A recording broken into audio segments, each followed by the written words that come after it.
آپ سب دیکھنے اور سننے والوں کو السلام علیکم۔ میری اس نئی ویڈیو میں خوش آمدید۔ جیسا کہ ہم سب جانتے ہیں کہ گھوڑا ایک بہت ہی پالتو اور گھریلو جانور ہے۔ اس کا استعمال سفر کرنے، وزن اٹھانے، جنگ لڑنے سے لے کر کھیلوں کی مختلف سرگرمیوں میں ہوتا ہے۔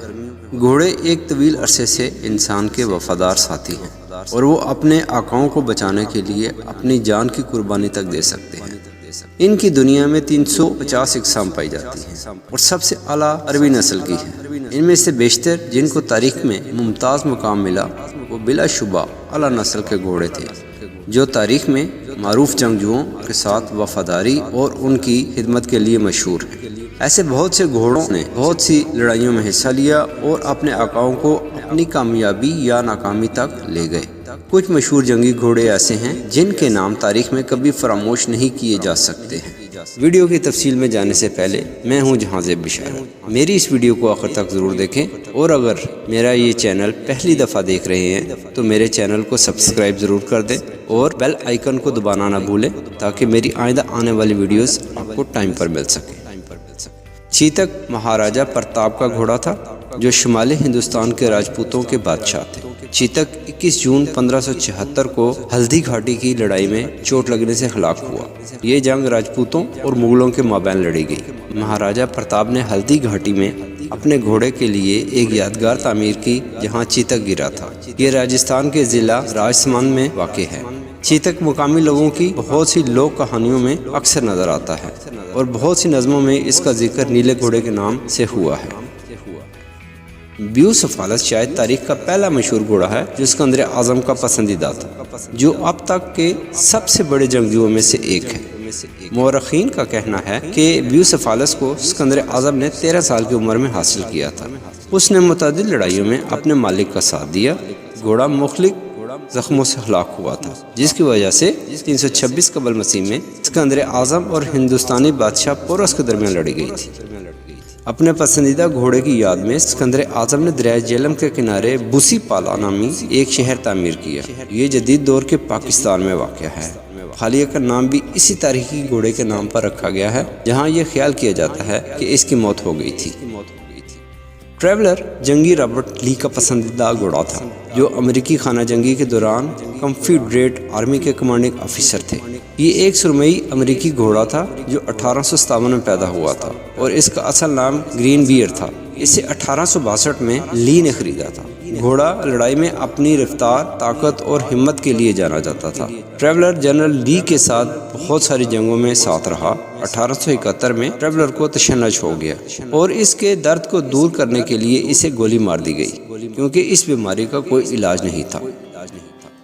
کاسٹانکا مشہور گھوڑی تھی جو پولینڈ کے جنگی ہیرو مارشل جوزف پیلسوڈسکی کی تھی۔ اس کے نام کا مطلب پولش زبان میں شاہ بلوط ہے۔ یہ حقیقت جو اس کے رنگ سے اسے منسوب کرتی ہے۔ اس کی ملکیت لڈوگ پوپیل کے پاس تھی۔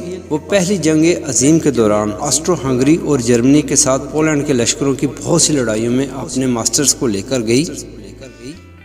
پیلسوڈسکی 11 نومبر 1927 کو وارسن کے سیکسن اسکوائر پر پولینڈ کے یوم آزادی کی پریڈ کے موقع پر آخری مرتبہ کاسٹانکا پر سوار ہوئے۔ 23 نومبر 1927 کو کاسٹانکا کا انتقال ہو گیا۔ مارینگو اب تک کے مشہور جنگی گھوڑوں میں سے ایک ہے جس کی ملکیت سابق فرانسیسی شہنشاہ نیپولین بوناپارٹ کے پاس ہے۔ اس اسٹیلین کا نام فرانس اور آسٹریا کے مابین لڑی جانے والی لڑائی مارینگو کے اعزاز کے لیے رکھا گیا تھا، جہاں اس نے حیرت انگیز صلاحیتوں کا مظاہرہ کیا اور شہنشاہ کو بحفاظت لے آیا۔ مارینگو دراصل ایک مصری نسل میں سے ہے جسے 1799 میں فرانس برآمد کیا گیا تھا۔ اس نے 1815 میں واٹرلو کی لڑائی سمیت اپنی بہت سی لڑائیوں میں نپولین کا ساتھ دیا تھا جہاں نپولین کو برطانوی افواج نے شکست دی تھی۔ مارینگو کو برطانوی افسر لارڈ پیٹری نے جنگ میں پکڑ لیا تھا اور وہ 1831 میں اپنی موت تک انگلینڈ میں ہی رہا۔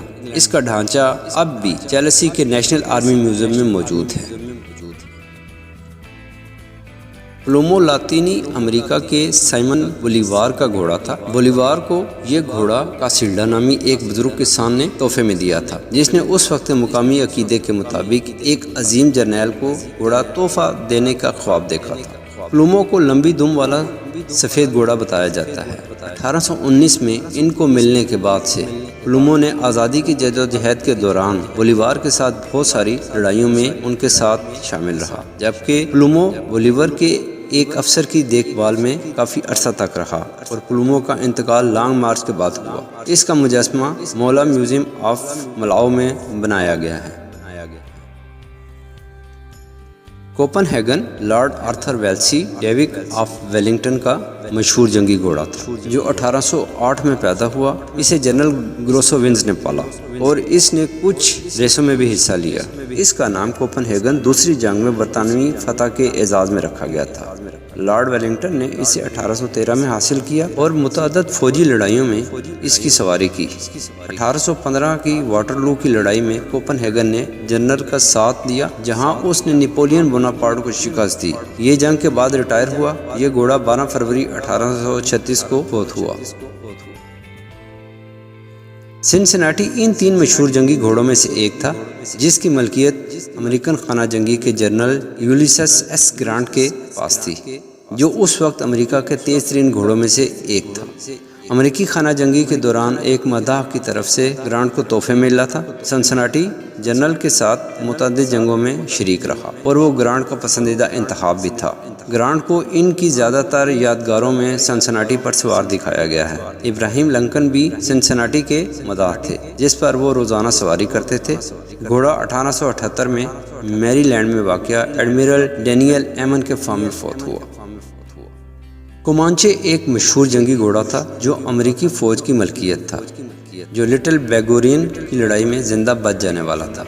گھوڑا 1868 میں فوج نے خریدا تھا اور اس پر 7ویں کیولری کے کیپٹن مائلز کیوک سوار ہوتے تھے۔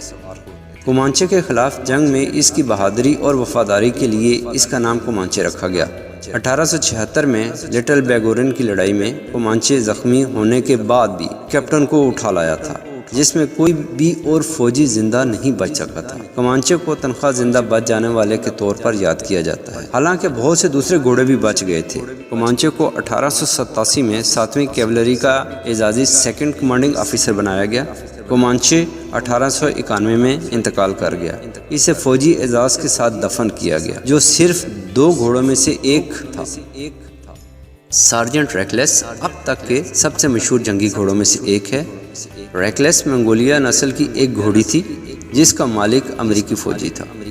وہ 1952 میں خریدی گئی تھی اور اسے ریاست ہائے متحدہ کے میئر کارپس نے تربیت دی تھی۔ ریکلیس کو کورین جنگ کے دوران سامان اور اسلحہ لے جانے اور زخمی فوجیوں کو نکالنے کے لیے کئی بار استعمال کیا گیا تھا۔ وہ اپنی ذہانت اور سولو ٹرپ لینے کی صلاحیت کے لیے جانی جاتی تھی۔ 1953 میں چوکی برائے ویگاس کی جنگ کے دوران اس نے ایک ہی دن میں 15-16 سفر کیے۔ وہ 1954 میں سارجنٹ بن گئی اور ریٹائر ہو گئی۔ لائف میگزین کے ذریعے ایک بار پھر ریکلیس کو 100 آل ٹائمز امریکن ہیروز میں سے پہلے نمبر پر منتخب کیا گیا۔ اس کا انتقال 1968 میں ہوا تھا۔ آپ کو میری یہ ویڈیو کیسی لگی؟ کمنٹ باکس میں اپنے رائے کا اظہار ضرور کریں اور یہ ویڈیو دوسروں کو شیئر ضرور کریں تاکہ وہ بھی اس کو دیکھ سکیں۔